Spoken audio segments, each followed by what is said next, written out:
What is up, everybody? Welcome to our new show, The Fantasy Buffet. And obviously, as soon as we go to the countdown, my camera would take a poo. So give me 1 second here.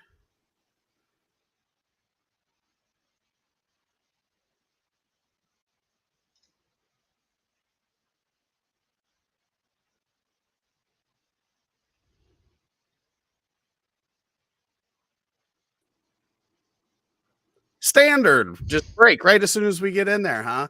Working great, then no, not working at all. Today, I am joined from across the pond, hailing from Denmark, Thomas Madsen. You've read his work a ton, and now you get to see his face and see him talk about everything fantasy football every Thursday at noon on the Fantasy Buffet. Thomas, how do you feel? Your rookie debut on a show. How nervous are you? A little bit, but I mean, talking has never generally been an issue for me, so it's probably gonna go just fine. Good, good. I like to hear it. So we're gonna get right into it. We're gonna be talking NFL free agents and the best landing spots for fantasy. And it may not be the best spot for them. It may help out others. And there goes my camera again. This is working out great. But hopefully you can still hear me. If you can, please comment and I will work on the camera issue in just a second. But first guy up, Thomas, is none other than Lamar Jackson. Now, most of the time we wouldn't be talking about non-exclusive tendered free agents as somebody that could end up somewhere else, but it's very, very possible that Lamar Jackson is done in Baltimore, despite all the chatter of all the teams that need a quarterback saying, we're not in on him. It's been kind of weird that everybody came out immediately and said they're not in on him. But what do you think about Lamar, and where would you like to see him show up in free agency? I mean, Lamar is obviously he's a former MVP, so wherever he goes, he's probably gonna do just fine for fantasy. But there are just some spots that are better than others, and some of my favorite landing spots could be the Jets. They have a pretty good O line. They have some very good young receivers, and they have a great running back already. So I think he would fit in well. They would obviously have to adjust their scheme, but I think like he could go back to being like the number one quarterback in fantasy if he ended up with the Jets. What do you think? I think that my camera is still not working. Yes, Jets is definitely a spot that I have seen, right? They've got the talent at wide receiver. Like you said, they've got a good offense, and that offensive line is improving. And the big issue has been quarterback play for the Jets. Last year we saw Zach Wilson, and even though he was winning games, it wasn't because of what he was doing. We saw Mike White. We even saw some Joe Flacco.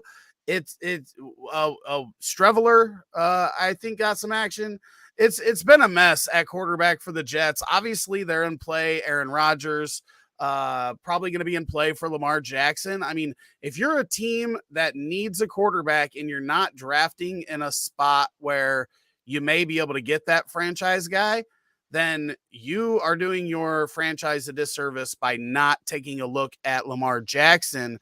So fantasy wise, I don't think it's going to matter much where he ends up. Everybody knows how you use Lamar. You use him on RPOs, designed runs, and then you incorporate the pass afterwards. And it kind of opens everything up.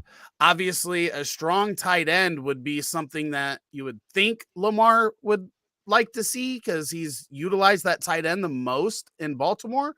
But they also didn't have a lot of weapons on the outside either. So it's hard to tell if it's just the tight end that he feels safe with, or if it's the lack of other options that has led to him using that tight end so much as a member of the Ravens. Any other points there on Lamar?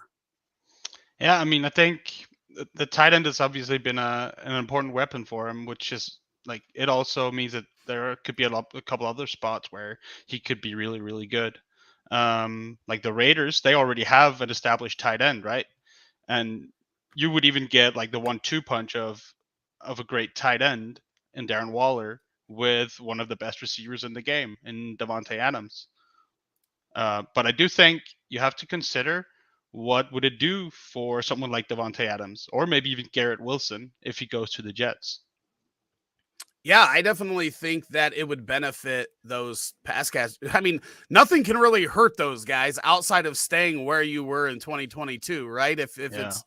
If it's all the Jets couldn't get an Aaron Rodgers or Lamar Jackson, then you're looking at another year of Zach Wilson, Mike White, or maybe Jimmy Garoppolo, which would be still be an upgrade over those guys, but not to the point that you would like. But it is definitely very, very interesting to see where the Jets end up at the quarterback position.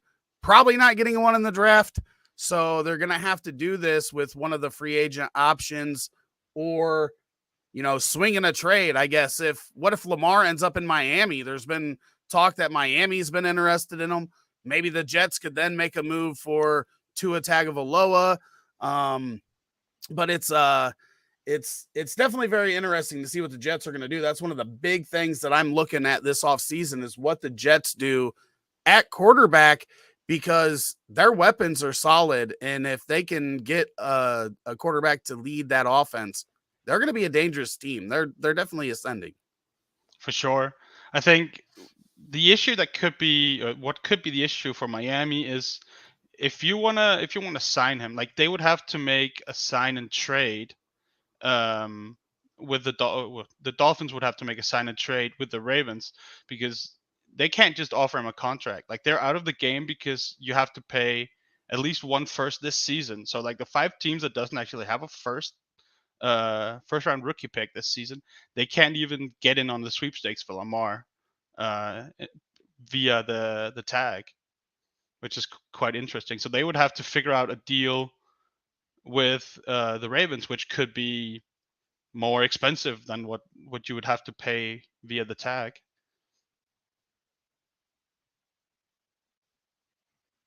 But I think another really interesting landing spot for him could be the Colts. Like the Colts have the 4th overall pick, so like you could take the gamble taking a quarterback with a 4th overall pick, or you could pack, and even if you have to move up, that might take your first next year anyway. So if you take those 2 picks and you just sign Lamar to a big contract, then you would actually have to circumvent trading up with Chicago for a quarterback. Yeah, and that's going to be, the tough part. It's not like just signing Lamar gets the deal done, right? Because Baltimore can still match it and keep him. Exactly. So it's you're putting yourself out there, and if you are a team that has a quarterback already, like let's say Miami, like we were talking about, and then the news comes out that they signed him to a contract, and then Baltimore matches it, then you piss off Tua and your quarterbacks that are on staff. Sure. So, you really got to look at those teams, like you said, the Colts, the Jets, the teams that do not have an option, the Raiders, to really see the teams that'll put pressure on to sign Lamar away from Baltimore. But it's very interesting.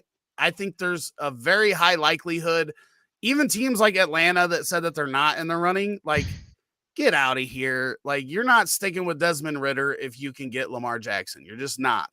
And if you were going to pay all of that for Deshaun last offseason, then you're going to be happy if you can land Lamar Jackson. So I found it very funny. I know there's a lot of talk about like collusion against like people making a point to stick it to Lamar to make a point to everybody else. But for fantasy, I think whatever running back is in the backfield for Lamar, they get hurt a little bit when it comes to pass catching because he just hasn't utilized the running back very much in the passing game. But it also opens up a lot for them in the running game. So it's almost like it balances out more, right? Like you don't need the 6 catches out of the backfield from that running back to make up for the open holes that they're going to have because of the threat of Lamar Jackson. We saw it in Chicago last year with an offense that was terrible, that couldn't pass the ball, but the threat of Justin Fields running opened up the running game for everybody else, and they ended up leading the league in rushing. So I think you get that same type of deal with Lamar when he is on the field, and it opens it up for the running game. And then when he's on like he was during his MVP season, you get an absolute master in the passing game as well. So it's definitely a very good pickup for whichever team ends up getting him. Probably going to spend way more time on Lamar than anybody else on this list because he is by far the best free agent this year. This free agent class is not very good, but I don't know what's going on with my camera here. It's just not working out. Next up on the list is David Montgomery, running back previously of the Chicago Bears. We were just talking, was part of that rushing offense that led the league last year. Has been fine catching the ball out of the backfield. He's not a top-notch pass catcher, but he can make some plays out of the backfield catching the ball. What do you think happens with David Montgomery? Where is the best spot for him? Is it staying in Chicago, which may be more likely now that Saquon's off the board for Chicago? But is there another team where you think he would benefit more, or that team and the surrounding pieces would benefit more from him being there? Yeah, I think one team that really needs a running back, and I mean they've already been talking well about their own guy, Deonta Foreman, that we're going to cover a bit later as well. But the Panthers, because they could use a workhorse back that can do everything, and Montgomery is the type of guy, like the more carries you give him, the better he becomes during a game. Like he wears the defense down with his physical play style, and he just gets better as the game goes on. Give him like 20 plus touches and he's going to be good for you. And I think one of the issues if he goes back to Chicago is that Khalil Herbert is there. Like Khalil Herbert is like, he's been playing so well whenever Monty has been out that he's going to get touches because he's earned those touches. And the Panthers, like we saw them use Raheem Blackshear of all people last season, right? So I think the Panthers would be a really good spot for him. And they have an ascending O-line as well. Yeah, the Panthers, every running back they've put into that system here the past couple of years has played pretty well. It's been a good system for running. It doesn't matter if it was Wilkes or, the coaching staff before. It has been a good offense for the running game. So I agree with you. I bet we could pretty much just about say any of the options here at running back in free agency. Carolina would be a good spot for them. And then I see, go ahead. No, I was just saying, like, I completely agree. Like, the Panthers could be in the running for any of the running backs on this list. It just depends how much money they want to spend on the position. I do not understand why this is breaking every time. It's frustrating. Yeah, definitely. Which leads us to the next running back, Jamal Williams. This dude has just produced for, he's been he was a running back 3 for 3 seasons leading up to last year. Last year was a little bit of an anomaly. Touchdowns were just crazy. Do you think he should be staying in Detroit? Do you think Detroit's going to attack the running back in the draft like a lot of people have seemed to believe they would do after their first pick? Obviously, they're not going running back at 6, right? 5 or 6, wherever they're at. I believe they're at 6. Yeah, 6. They're not going running back there, obviously, but they're in the second round is somewhere where they could definitely look at running back. What do you think happens with Jamal, and where would you like to see him playing in 2023 for fantasy purposes? I think ideally he goes back to the Lions. Like if you look at his stats, he had 17 touchdowns last season. Like they just want to get this guy the ball near the goal line. And the Lions had the most touchdowns inside the 5-yard line last season. And I think that's going to continue with his offense. Like they're a grinded out type of offense, and even if they're going to get someone like Jameson Williams who can take the top off of defenses, they're still going to run the ball a ton. So I think having like a 2 or even a 3-headed monster for the Lions for football is great. And I think he's going to maintain fantasy value if he stays with the Lions because of the touchdown upside that he has. Yes, I agree with that. I'm sorry, this is really frustrating me getting, I don't know what my camera's doing here, but yeah, I think Williams just, like I said, he's been a steady producer for, 4 straight years now, and maybe not top end like he was. I think running back 13 in 2022 because of those 17 touchdowns. Yeah. But he at least produces a flex worthy play, over the last 4 years. And I think that is something that can continue, depending on where he signs. And me, I'm not big on landing spots or signing spots. If a player is not good enough to where that's the worry, then I'm still worried, even if they land in the perceived best spot.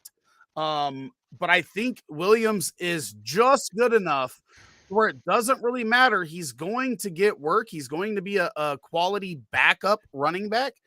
And, it would take him signing with like a Giants or a, 49ers or somewhere where they've got a guy that is going to take most of the work. Like there's only a few spots where he would just get buried on a depth chart because of a dominating running back, Colts, Jonathan Taylor. But another one that I would kind of like to see him, like Miami, they've been searching for running backs forever. And I just like that offense. I like the way it works. I like the production that we've seen out of both Jeff Wilson and Raheem Mostert when they were healthy last year. It's just another one of those offenses that's high powered and that running game just works no matter who they plug in there. I would like to see him in Miami unless they get that big time running back they've been searching for years, since Jay Ajayi and Kenyon Drake were their running backs. It seems like they've had 4 running backs every year that get exponential playing time ever since then. But that's a spot that I would like to see him. Yeah, I think the Dolphins is like the Panthers, right? Like they could be in on basically everyone. Yeah, absolutely. I have a sneaky one, I believe, because I think the Saints could be in the market for Jamal Williams. Like we hear so many things about how he's a completely phenomenal locker room guy, and the Saints, like Alvin Kamara, might miss games because of the assault charges on him. So he could be out for, I don't know, 4, maybe 8 games, right? So you could plug in a Jamal Williams, and he could also like take the load off of Kamara, and he's gonna be like that. Like they love having a goal line back, like a Mark Ingram type. So I think the Saints could be a sneaky spot for Jamal Williams. Yeah, I just the only reason I don't have Williams, the reason why I love Williams in Miami specifically is the touchdown upside, because we saw without a ton of work, he's great on the goal line. He's not going to lose the ball. He's trustworthy there. And in an offense with really high touchdown upside, I think gives him the best opportunity to be fantasy relevant. And I don't know if the Saints are quite going to be there. I understand they get the upgrade to Derek Carr over Jameis Winston and Andy Dalton. They've got Olave. We still got to figure out what's going to happen with Kamara and Thomas, but I just don't know that their offense is going to be powerful, even with what they do have, especially with all the question marks around those guys. That makes sense. Next up is tight end Dalton Schultz. Obviously, sorry, I paused there for a second. We've obviously seen him dominate the past couple of years as a Cowboy, but was it more of the offense, the Cowboys offense, and the lack of secondary options at wide receiver past CeeDee Lamb once Amari Cooper was traded? Or is this a really good tight end that is going to fit into any system the same way that he fit in with Dallas? I think that he's a bit of both. Like I think mainly he has been a product of the system. Like he wasn't very highly touted coming out either, and all of a sudden he just came onto the scene, and it seemed like Dak Prescott just really quickly became comfortable with Schultz as his tight end. So he just started throwing it over the middle to him whenever he had the chance. And as you said, like they didn't have a lot. They had people like Noah Brown and Malik Turner catching balls for them last season. So I think it was a product of the Cowboys system as well as the lack of pass catchers. That's the same way that I feel. I know Chicago's been attached to him some because of the lack of other weapons in this free agent class. And I'm just like, no, please. No, thank you. Was never a real big fan. I can tell you this. If he leaves Dallas, I'm all over. And right now people should be doing this. Jake Ferguson is a guy that I'm really high on trying to grab while the price is low. I think that his skill set, getting all that work that Dalton Schultz got, could be huge. He could be a tight end that we see really ascend in 2023 and this summer, and especially while Dalton Schultz is still kind of up in the air, could be the time to grab him at a discount and watch him really thrive on your rosters in your starting lineup in 2023. Any thoughts on him? I think that for me, that's like the biggest part of the Schultz free agency is him getting out of Dallas so we can get Jake Ferguson. I don't think that in most cases, wherever he goes, he's going to be a standout or eliminate other options in those offenses. I just think he's going to be a guy, and the real opportunity is for Ferguson to step up in his absence. Yeah, I think Ferguson, he was one of those guys that I actually wrote about a month ago, where I was talking about different strategies to trading, where like you can target players that are where the starter is leaving and then the backup is going to get a shot. And Ferguson is someone that I love. Like he reminds me so much of Dalton Schultz. Like he could just be Dalton Schultz 2.0. And if he gets an opportunity in this offense, he's absolutely going to produce. So if you can grab him for like a pretty cheap rookie pick, I would absolutely do that. And even if he doesn't amount to something, then you haven't paid a premium price for him anyway. Yeah, I actually think that he's got a way bigger upside because he's way more athletic and dynamic with the ball in his hands. I want to see it. I'm hoping that pans out. Let's see any other notes there on Schultz. I could see Packers, like you said, but yeah. If I think Rodgers the Packers is is probably gone, one of the best spots for him. Like, do you think even with Love, are you confident in Love to be able to? Yeah, I think so because relevant? Schultz is like we've seen Schultz be great over the middle with the Cowboys, so I think he would quickly become Jordan Love's best friend, basically. Like he could just step right in there and just live between the zones and defenses, and then Jordan Love, however inaccurate he is, he should be able to hit him because Dalton Schultz is still like he's not huge, but he's still a fairly big target over the middle. Next up, world champion TikToker Juju Smith-Schuster only had that 1-year deal with the Chiefs. Was inconsistent throughout the year. Kind of picked it up, was a big part of their run in the playoffs. In terms of like all the wide receivers, not like glaring huge numbers, but we know Patrick Mahomes will spread the ball around. Juju's still a young guy. I mean, this guy's just really entering his prime years because he's been around since he was so young. Obviously, those monster years in his first and second season with Antonio Brown opposite him in Pittsburgh. Where do you want to see Juju go? And can he get maybe not back to the 1,600-yard season that he had, but can we see a 1,200, 1,300-yard season out of Juju if he lands in the right spot? Definitely think he can. Like if he ends up somewhere, like there's a lot of wide receiver needy teams, and Juju together with the guy we're talking about next is basically the cream of the crop of this wide receiver free agent class. So I think he's gonna have a lot of offers, and like a team like your Bears, for example, they definitely need help at receiver. But a team that I'm looking at is the Giants. Like they just need anyone basically at receiver because like we've been talking about, they had like Isaiah Hodgins out there last season, and he was basically their leading receiver down the line.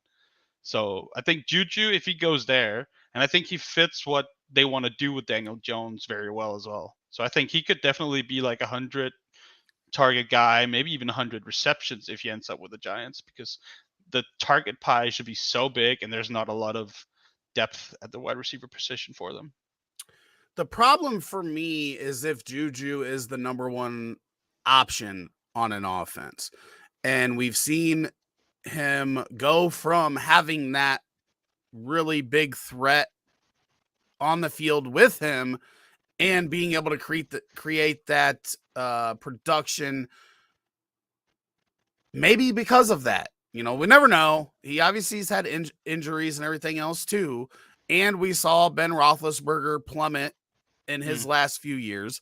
But I kind of want to see him land in a spot with a big wide receiver to take some pressure off of him. Didn't really get that in Kansas City because it was just a bunch of number twos, right? Just for sure, which works, right? And this is part of like my pitch with the Bears is if you can't go get that number one, then you got to add as many number twos as possible because you can still create mismatches with a bunch of number twos versus 3 and 4 number cornerbacks, right? So that's really what the Chiefs did. Plus, they've got the best quarterback in the world. So, yeah, you know, I've been thinking like the Raiders, you know, if they get their quarterback situation figured out, let's say Rodgers goes there and you've got Adams there and you've got Juju playing in the Renfro role, like he's better than Renfro. He could thrive in a situation like that. Buffalo, we've been, you know, first it was Cole Beasley was a stud as the slot guy for them. And then last year we had hopes for Jamison Crowder when he signed, and then Isaiah McKenzie when he took that job over, and neither of them worked. I think Juju would be great in that offense with Stephon Diggs on the field, and Gabe Davis isn't the guy, the number 2 option for them. So that's really what I would like to see. But if it's not, I do agree the Giants need bodies. They just need body. They're running out a bunch of threes, right? And Sterling Shepard has been good in this role when healthy. The problem is he can never get on the field. So that is an option. I really want to see Juju again with a dominator on the field with him and see how that plays out. Let's see if we get a little bit of the old Juju that, you know, at one point everybody was talking about potentially being the number 1 wide receiver in Dynasty. I want to see him set up that way again because those were some huge seasons, especially for a 2021-year-old. Like people forget that's how young he was putting up those numbers. And could you imagine if Justin Jefferson went down to 800 yards and just seemed to disappear right now? It'd be crazy. And that's what we saw with Juju. And, you know, maybe it was the TikTok stuff and more worried about his brand and all of that stuff. But I want to see him with that dominator, somebody that takes all the attention and allows him to get free a little bit and see if we can get some of the old Juju back in there. Maybe these injuries just zapped him too much and he just doesn't have it as a 25-year-old, which is crazy because there's receivers that are coming into the league now that are just a year to 2 younger than him. It's crazy. Next up is Jacoby Myers, who a lot of people have as the highest rated wide receiver free agent this year. And I think a lot of the same stuff could be said about him as Juju. They're both more possession receivers. I mean, obviously, Jacoby went like 6 years without scoring a touchdown before breaking that streak. But where's your ideal landing spot for Jacoby Myers?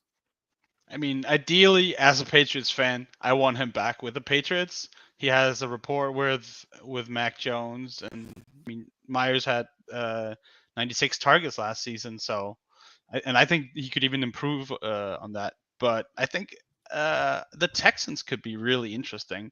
Like, they're obviously going to draft a quarterback, and young quarterbacks, they tend to maybe not read the entire field. So having that target over the middle of the field could be really big for them. And there's an obvious connection with the GM Nick Casario coming from the Patriots. So I think that's a good spot for Myers. Yeah, I mean, I it's real tough for me to root for any of the free agent options to go to Yeah. a team with a rookie quarterback. Not just Houston, but any of these that we really feel are going to be starting a rookie quarterback this coming year. Um Now, as a Bears fan and the limited options in free agency, the Bears have to prioritize Juju or Jacoby. Like there's no getting around it this offseason. You've got all the money in the world. You're not in a good position in the draft to get a high caliber wide receiver. You have to lengthen your receiver core. And you've got Mooney coming back from an injury, a number two. You've got Claypool, who struggled in his time with Chicago last year. I think it's going to be a lot better, but still probably a number two. If you can add a number two like Myers and maybe, another free agent like DJ Shark, I think then you can start creating some mismatches with that instead of running out Dante Pettis and Equinemius St. Brown and Marset and all the ones that they ran out last year. I think that's what you really have to do. So I would love to see, out of the two, I would really like to see Jacoby, just because we've seen him be the focus of a passing offense without that difference maker around, and him still get separation, him still get open and produce. And I think Justin Fields is a better quarterback than he's played with so far. So I would like to see him in Chicago, but I do agree Patriots are a good spot because it's familiar and you've got that connection already. You don't have to worry about building it, and we can get those wide receiver 2, high-end wide receiver 3 numbers out of him. But I do think he's got more upside if he does land in a spot like Green Bay, Chicago. Again, the familiarity with the Raiders. I do think he's a better player than Hunter Renfrow. I don't like Hunter Renfrow very much. I can tell. But that familiarity is there with the coaching staff and everything. So, and if they do have to go into the season with Stidham, they've probably got a little bit of familiarity there from Jacoby's early days. But yeah, he's a guy that fits in the most all offenses. Like he gets separation, can make some plays for you. Next up, running back from the Philadelphia Eagles. This is a guy that I think we could see an explosion from when he signs a deal if it's outside of Philadelphia. Miles Sanders has always been productive on like a per carry basis. Yeah, he has the big efficient playability, very efficient back. Doesn't catch the ball a whole lot, but I don't know if that's necessarily all him or just the fact that the way Philly uses their running backs with Gainwell, Boston Scott, all the pass catchers back there. And then you got Hurts, who doesn't really throw a ton to the running back. Excuse me. Miles Sanders, where do you want to see Miles Sanders end up? Because I think this is a guy that could be better in his second contract than he was in his first contract, which is rare for a running back. Yeah, I mean, I think the only spot I don't want to see him go is the Eagles, like back to the Eagles. Like he got a lot of touchdowns this season, but that team they just use everybody. Like they had so much of Boston Scott and Kenneth Gainwell as well. So I really don't want to see him go back to the Eagles. And I think a spot that would be great for him is the Dolphins. Like you said earlier, they obviously need someone, and I think he could take that role in an explosive offense. And he is an explosive player himself, so I think he would complement that entire running defense and that offense very, very well. I do not disagree with Miami because I obviously love that offense, but another one that I would really love to see him in, and the counterpart there that got the majority of the work is also a free agent this year, but is Buffalo. I think Buffalo's really been looking for a running back. Another team that's really rumored to be looking at running backs in the draft. But Miles Sanders, look how I think we can all agree, even though Miles Sanders isn't loved, that he's better than Devin Singletary, right? And Devin Singletary has been nothing but efficient in his career with Buffalo. Like, whether you like the guy or not, he's been an efficient running back with them. And every time we thought they were getting the replacement for Devin Singletary, he continued to win the job. Zach Moss, and we thought maybe Hines after they traded for him, and when they drafted James Cook, like all this was Devin Singletary's not the guy anymore. Every single time they brought somebody in, and he kept winning the work every single time. I think Miles Sanders in that offense could be disgusting. Again, probably wouldn't get a lot of pass catching work because that's another thing. Josh Allen, these running quarterbacks, it's a theme. Yeah. They don't throw to the running backs a lot. But these holes, when you've got everything to worry about that you have to with Buffalo, with Josh Allen, the ability to run, the ability to throw deep with Stephon Diggs and their weapons on the field. I think Miles Sanders could dominate in the Buffalo offense. That's really where I would love to see him go. Yeah, Buffalo is interesting because they just seem to continue to draft a running back somewhere in the first 3 rounds of the NFL draft, and then they just can't beat out Devin Singletary. It's wild, but yeah, they might let Singletary go, and then they're obviously going to need someone. And I personally don't think that James Cook is built for that type of role, like the early down role. Like he's going to be good, he's going to be efficient, but they need someone who's a bit bulkier, in my opinion. So I think Sanders would be great in Buffalo.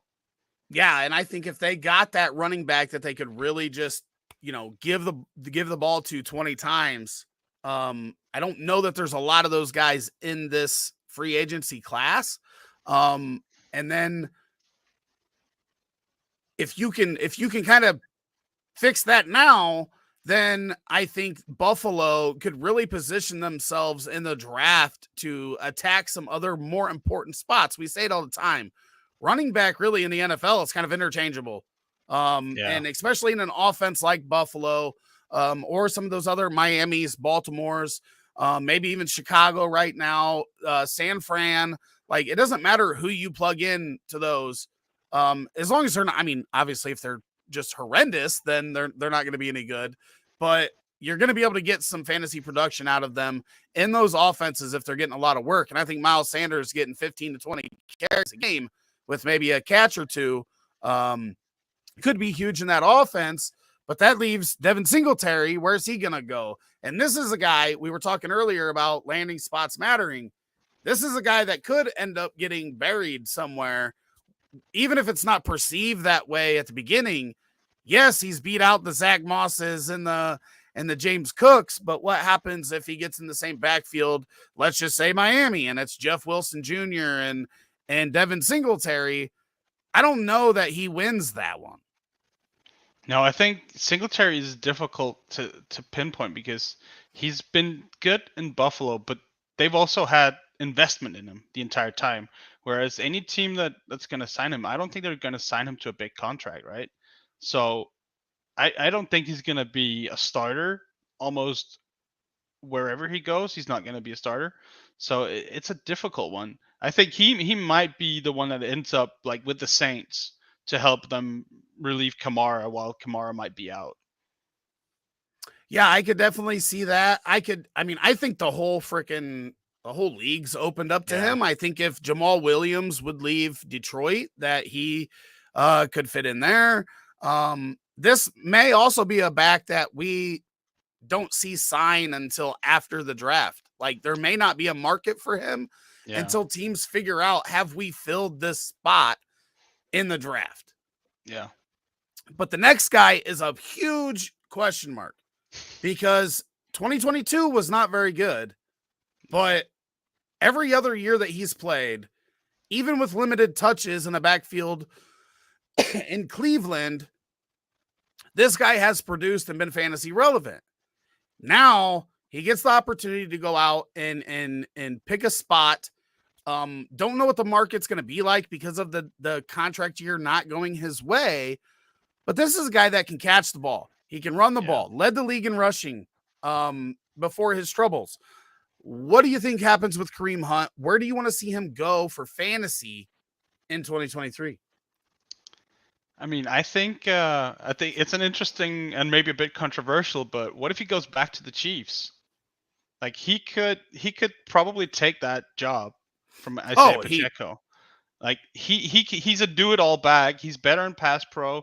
He's a good runner. He can catch the ball very, very well. If he goes back to the Chiefs, he could I'm not saying he's going to go back to that insanely good rookie season he had, but he could definitely be like at least an RB2 if he went back to the Chiefs. Yeah, I mean, that's the ideal spot, right? Because that's another one. Like, we haven't even mentioned the Chiefs yet, but like when we see what Pacheco did running the ball and we see what McKinnon did catching the ball in that offense, like if you can get one back that can fill both of those roles, Kareem Hunt, then that's a huge fantasy season, right? Exactly. And I am not a big Pacheco guy. Definitely fine running the ball, but man, getting Kareem Hunt back in there, even if somebody like Miles Sanders ended up there, those guys are going to be in such a good spot. I do see the Chiefs really trying to nail down a two-way running back this offseason. I think that's one of the pieces that they're missing. Obviously, they've got some big free agents that are up with Orlando Brown and Frank Clark, but this is a team on offense that is also Mecole Hardman free agent, Juju Smith-Schuster free agent. They're going to have to fill some holes on this offense. McKinnon free agent. And, just quickly on McKinnon, the Chiefs are really the only spot that I like for McKinnon. Like, absolutely. This guy's at the end of his career, worked out real well for the Chiefs. I think they probably want to keep him because of what he did.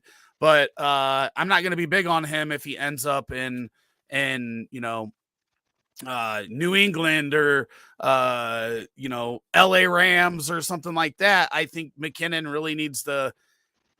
He probably wants to get paid because he's been around for so long and had so many injuries. Yeah. But like he should prioritize staying in Kansas City where he knows how he's going to be used and that he's going to get the opportunities rather than trying to go somewhere else. But that leads us to Rashad Penny, who closed out 2021 with just a huge stretch in the second half of the season. This guy has always played well when he's healthy, but again, injury after injury after injury. This is a guy that I think could threat to lead the league in rushing if he could play 17 games. Now, we're probably only going to see 10. At best. But where do you see Rashad Penny? Is he going to go back to Seattle?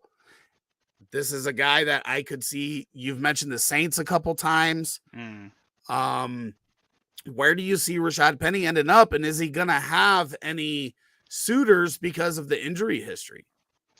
I mean, I think it's most likely that he goes back to Seattle because of familiarity, because Pete Carroll obviously believes in him.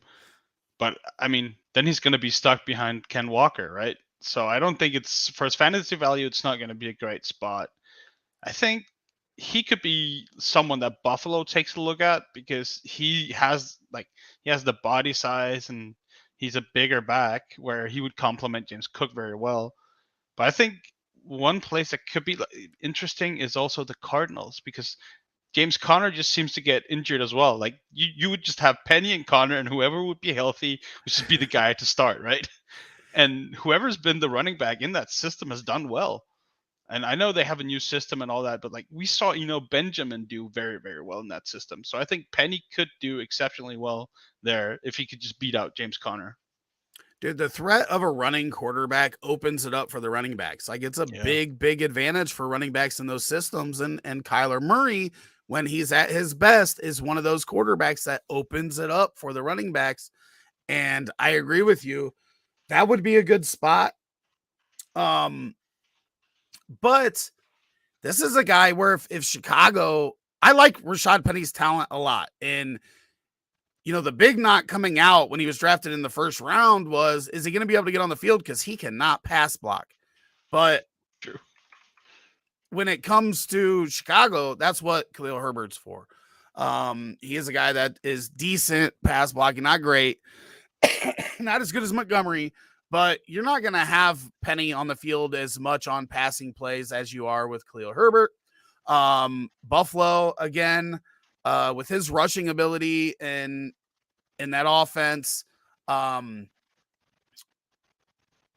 Miami, kind of. I do like some of the other guys there a little bit more. Man, you just like if they re-sign Mostert, Jeff Wilson, and Rashad Penny, they would just have 3 super injury prone running backs. No, they all came from the same backfield. Yeah. They were all bred in San Francisco and California, the Northwest and San Diego State, Rashad Penny. And yeah, it's like I don't know what the water is and up in the West Coast, the Northwest, and all that, but all the guys over there just seem to get hurt all the time. All the Cali running backs and Washington running backs just seem to get hurt all the time. It's like, what is going on? But yeah, it would just be.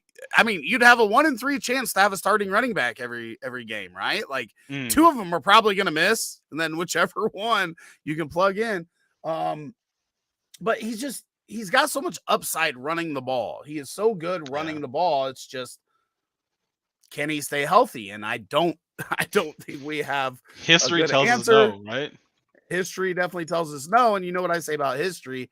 I hate fighting against it, which is why Allen Lazard is next up, a guy that many didn't really believe in, but he has produced with Aaron Rodgers. Now, does that convert to another team? That's the big question. And where would he have to go? Does he follow Aaron Rodgers wherever he goes? I mean, if Rodgers goes to the Raiders, I don't think they would go after Lazard because they have like Mac Hollins, who's like close to a carbon copy of Lazard, right? Like a huge target. So the place I'm looking at for him is the Chiefs. Like they already have their field stretcher in Marquez Valdes-Scantling. And they could use someone like Lazard. Can you imagine, like, you line up Lazard on one end and Kelsey on the other, and you just throw a jump ball to either one? I mean, I could think of some.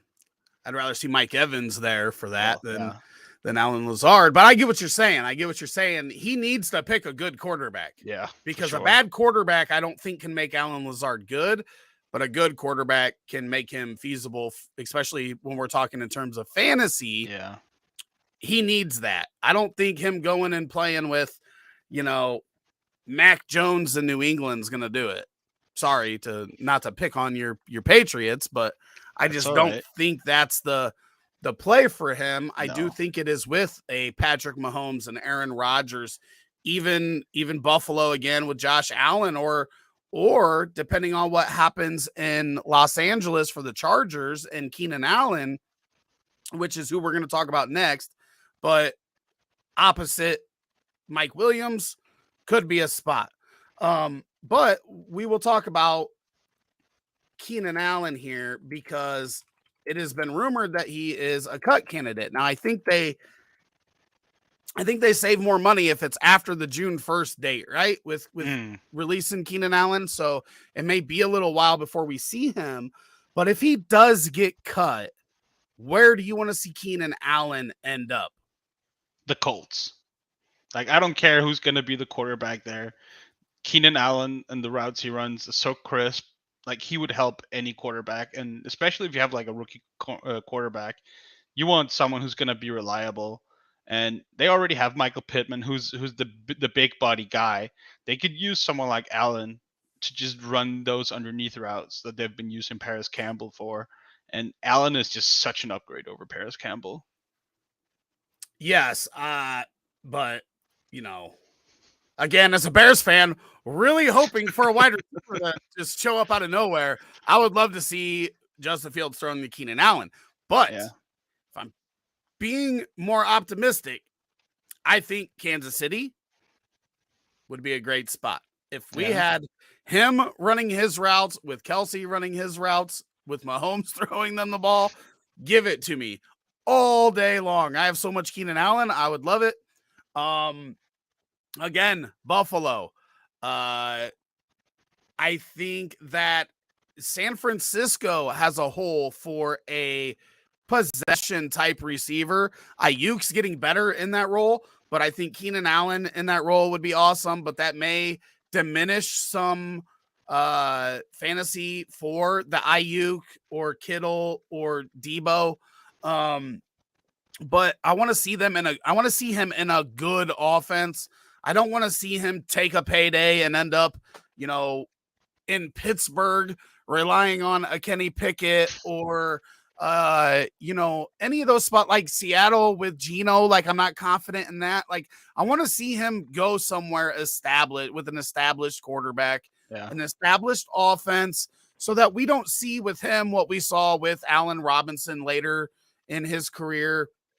I want to see him with a quarterback that can throw him open, because he is getting a little bit older. He's probably not going to get the separation that he did 3 years ago, but he's still a really good wide receiver. And I want to see him in an offense that's really good with a lot of upside. Yeah, I think a place that could use him would be the Vikings. Like, I think Adam Thielen's going to be gone. Yeah, but I don't want to see him in the North if it's not for Chicago. So I think it would be good for fantasy. Like, you have Justin Jefferson just taking all the coverage, and then Keenan Allen just living underneath. I mean, Keenan Allen would be like the Adam Thielen, right? Of 2 years ago. ago. Be better, but yeah. Well, I don't know that he's got the touch. Like, he does have touchdown upside. Let's not get it wrong. But I think Thielen's he's got more of a body type for the boxing out and stuff in the end zone as a red zone threat. Because even when he wasn't getting the targets that he got at his peak, he was always a red zone threat, which Keenan Allen can. He can still get open in the red zone. But yeah, I mean, I don't want to see him in purple. But I can't say that it would be bad for his fantasy outlook at all. But he's one of those. He's like insulated almost wherever he goes, right? Unless he goes to some place where they have a really, really terrible quarterback, he's gonna be good. Yeah, I want to see him with a vet. Drafts. Yeah, I want to see him with a vet for sure. Yeah, and you're gonna see him cheap, in drafts. Daniel wants us to talk about our favorite free agent buys. We got to hit that pretty quick, and then we've got a little segment here to do at the end of this show. So, which free agent is your number one buy this offseason or here before they sign, which means you got to get it this weekend. Yeah. You got to get it, because a lot of these guys, I think running backs, we could see slide a little bit because teams they're going to play that carefully. But the wide receivers are probably going to get swept up quick. The Jujus and Jacobys and those guys. So who is your number one buy out of the free agents here? I think for running back, it's going to be Kareem Hunt. Like, we've seen him have that incredible upside. And if he lands somewhere where he's going to be the lead back, like, I don't even think he needs to be a featured back. He just needs to be a lead back because he's been buried behind Nick Chubb for so long. I think he's going to have a really, really great season. And I think, like we talked about earlier, he had a terrible season. He's coming off a terrible season. So you can probably get him relatively cheap. Yeah, I wouldn't be surprised if you could get him for a third right now. Third or late second. Yeah, I think in that range you could probably get him, especially with rookie hype. But if he did sign with like Kansas City, that dream's over. It's going to cost you a first. It's going to jump to a first. So if you're going to do that, you need to try to do that this weekend before he makes a decision, because if he lands with a really good team, then he is going to be tough to buy. Out of the running backs, Kareem Hunt would probably be my number one, but Miles Sanders is right there. Somebody that has been just uber efficient in Philly. And neither of these guys, people just don't love Miles Sanders. And I think a big part of it is because of the usage of him in Philly. And if he goes somewhere else, and we think like if he landed in Buffalo, the sky's the limit for this guy if he gets the 20 touches a game, 20 carries a game. So Miles Sanders is a guy that I am trying to buy. I think people believe Montgomery is going to get an opportunity more than they believe Miles Sanders is going to, which I think is going to make Montgomery a little bit more expensive until that deal is done. And even if Montgomery goes to Chicago, he probably gets repressed a little bit because of Khalil Herbert and how we already seen Herbert eating into his workload. So I think Miles Sanders is one that has a lot of upside if he lands in the right spot, and he's not going to cost a ton to acquire, because I think a lot of people they would love to get him off of their roster because he's been so frustrating over the past couple seasons. What about at wide receiver? I mean, it has to be the number one guy on the free agent list for wide receivers, Jacoby Myers. Like, he's, for some reason, he still feels underrated when it comes to fantasy. Like, a lot of people just keep underrating him because he's not sexy whatsoever. But if he ends up with the Bears or the Texans or Packers or even back with the Patriots, he's probably one of the main target getters on those offenses. So I think he's a great buy, and you probably can get him for a mid second rounder right now. Yeah, he has been. He was a big one that we talked about last offseason about how he's undervalued, just continues to produce and get targets. And if he ends up in the right spot, he could really grow. He could be a mid wide receiver too, I think, on volume if he's in the right offense. So I'm with you there. Obviously, Juju, the same realm. So those guys, really the only two wide receivers, there's the DJ Sharks of the world that are going to be, they might have a game or two where they hit a 60-yard touchdown and have some relevancy, but consistency is not going to be there no matter where they end up. But those are the only two wide receivers that I could see being consistent producers for fantasy. But obviously there's always the chance that somebody Richie James it and lands in a spot where they get way too many targets because there's nobody else around them and has a stretch of relevancy. But we're going to do this every week. We are going to bring a season-long Price Picks pick to you. And to start it off this year or this episode, we are going to talk about, let me get all this stuff off the screen. We are going to talk about one Mr. Garrett Wilson. His line at Price Picks is 1,075.5 yards receiving. Thomas, what are you thinking when it comes to Mr. Garrett Wilson? I mean, when you look at last season, and I know we have the stats somewhere, but like he had over 1,100 yards last season, and that was with 4 games of Joe Flacco, 9 games of Zach Wilson, and 4 games of Mike White as his starting QBs. So he already broke the spread last season, and like, just give me the over, give me the more, because this one feels like a gimme to me, honestly. Yes, I feel the same exact way, and it kind of reminds me of Chase from his rookie year to his second year. The only thing that's going to stop him from going over 1,100 yards again is injury. That's the only thing that's going to stop him. We saw it with horrid quarterback play top this number. He is so freaking good, and 1,075.5 is just not high enough. And I think you got to lock this in now before they get an Aaron Rodgers, or if they would happen to pull Lamar Jackson away. I think this number goes up if they get this quarterback situation figured out over the next week or two.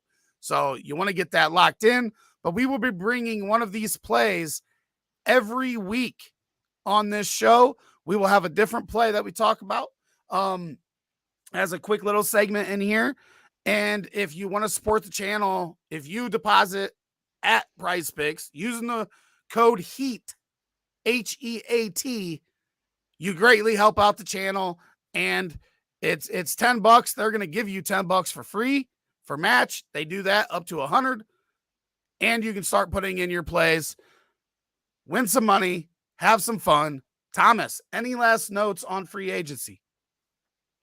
I mean, it's going to be interesting to see where all these things shake out, because like the QB carousel is going to be in full effect, and it's going to be like that for probably from Monday until the end of the week next week, because even though free agency opens on the 15th on Wednesday, they have the legal tampering period, however stupid that name is, start on Monday. So like next week, we're going to have a lot to talk about. We're going to have a lot of new people in new places. It's going to be exciting for fantasy. Yeah, hopefully, as a Bears fan, I'm excited because they have so much money. They should have some quality guys that they add over the next week.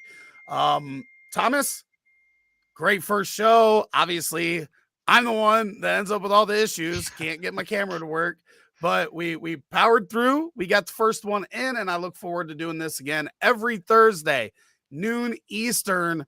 The Fantasy Buffet with Rick and Thomas. Thank you very much, everybody. Thanks, guys.